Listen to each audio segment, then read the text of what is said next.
Hi everybody, this is Nat the Project Guy, and it seems like it's springtime come to the mountains here. It's almost 65 degrees out here in February, and I'm loving it. It's beautiful, and my bees are flying. They're bringing in all kinds of pollen from somewhere. I'm not sure what they're getting it from, but I think it's time for us to start making some bait traps. Probably should have been doing it sometime before, but oh well, we're doing it now. And I thought I'd use some pallet wood this year to make bait traps out of. It's all, scrap wood, and it doesn't have to be anything special. I hope to be able to make some, really inexpensively. Bees like old wood anyways, so this has been out in the weather for a while. I'm not sure why bees like old wood rather than new wood, but I'm going to give them what they like, and probably would be a good idea to give them the space that they like. Bees like about 40 liters of space. A swarm does. That's about 10 gallons, or about the size of a 8-frame nuke, or excuse me, 8-frame deep, or a 10-frame deep. They're about 39 liters or 42 liters respectively. And so anyways, I'm going to show you how I pull my pallets.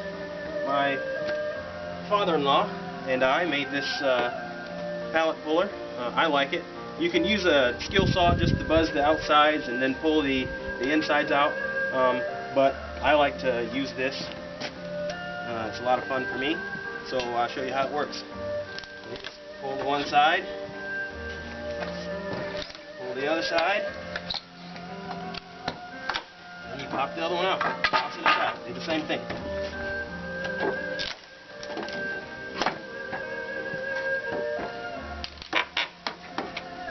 Come out fairly easy, and then you just have to pull the nails. The little holes where you have the nails in here probably will give some ventilation to the bees, and that's good for me. Just be careful not to step on any nails that you might be working with.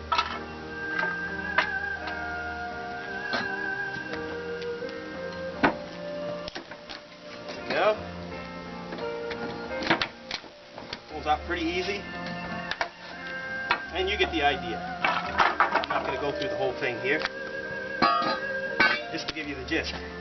So, these are about 3.5 inches wide, and I'll cut them to 20 inches, and I'll put 3 of these together, and that'll make about 10.5 to 11. They're, not exact here.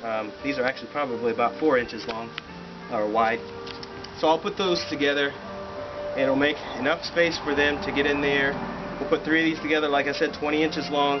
We'll put some plywood on the outside and put some strips on the inside so we can put our frames in. And I'll show you that process a little bit later on. For now, I'm going to get back to pulling all these apart so I can make me some cut boards, and then we'll get back to you a little bit later on. Alright, we're back. And we have a swarm trap, or a bait hive as some might want to call it. And basically, as you can see, I took the boards that I took from the pallet, and there's 3 of them nailed together. I put this piece right here on here to begin with. So I just took these 3 and lined them up. I put this over it and screwed it together. Then I did the same on this side, except for I put this one on here a little longer. I could have probably put it a little longer so I could hang it a little easier, but that's neither here nor there. And then I screwed these pieces to the outside, and what I found was that 20 inches is a little bit too big. It's about maybe 3/8 of an inch too big. I'm going to make it a little smaller on my next one. This boards right here are 20 inches, so I think I'll go a little smaller on them next time, and that lets your frame sit in there a little better.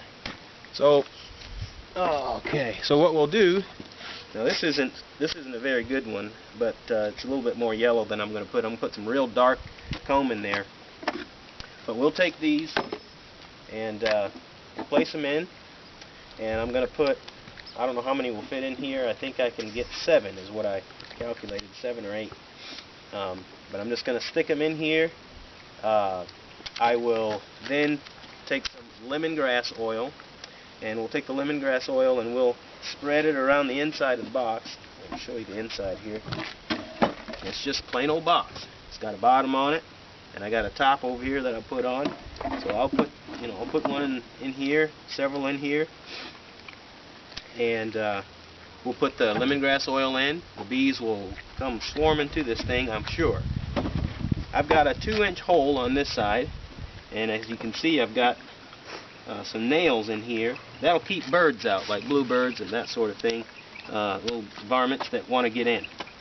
So I put them in as a crisscross there, and they probably can't get in there. Now what you could do is you can use some of this 1/4-inch hardware cloth, a little piece of it to go over it. And if you want to get real fancy, the bees will go right in through that. The bees will ignore these nails, they'll just filter in through there. And then as you can see up here,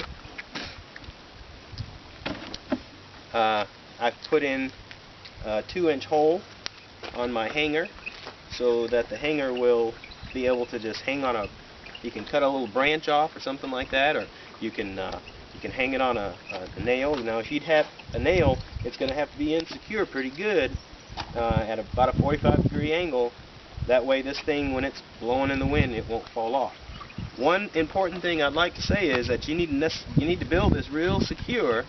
It doesn't have to be a fancy job, but the inside dimensions need to be at least big enough or small enough for these to fit onto the frame, or onto the ears, so the ears won't fall off.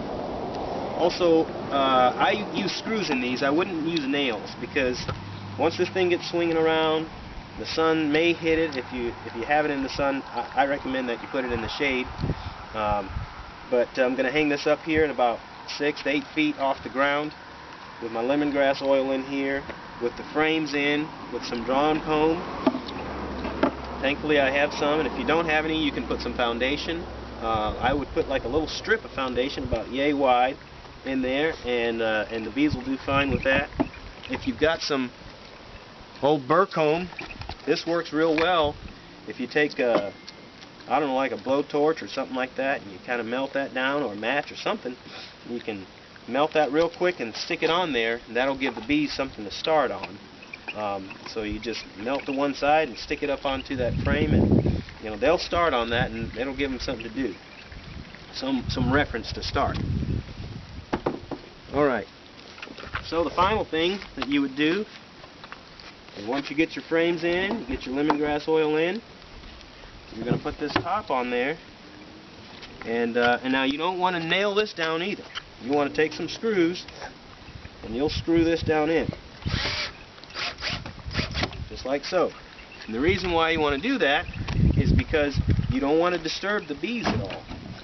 When you're taking this out and you're going to put them in your new hive, if you have some nails that you got to yank out of there, well, you're going to be jerking this thing around. If there's any new comb in there, then you'll have a problem, because that new comb is soft and it may fall off, and you'll have some problems. So we'll just use screws. We'll pop those out of there, take those and put them in our new frame, and we'll have us a new hive that is ready to go. And the good thing about these swarm traps is that you don't have to go check on them every day. If you wait 2 weeks, 3 weeks, you can go back out there, and the only thing you need to worry about necessarily is maybe some hive moths, wax moths, I should say. And if you do get some of those in there, the bees will take care of that. That swarm will eat those things up. And hopefully, I hope that you guys can make something just like this. I'm going to make about 9 more of these. I'm going to number each one. 1, 2, 3, 4, 5, 6, 7, 8, 9, 10, and then I hope to mark each location on a map so that I'll know exactly where I put them, and next year when I go to hang them in the same spot, if they're successful especially, then I'll know exactly where I put my nail, or had my tree branch cut off, or whatever that I can hang it onto. So anyways, this is what I've been working on. This is my project for now. 9 more to go. I've got lots of pallets here, so plenty of material, and so that's going to be it. Thanks for watching. I hope that you will subscribe and like it if you do like the video, and come back and check it out. I'm hoping to have more videos on bees and on gardening this year, and we hope to see you then. Thank you for now.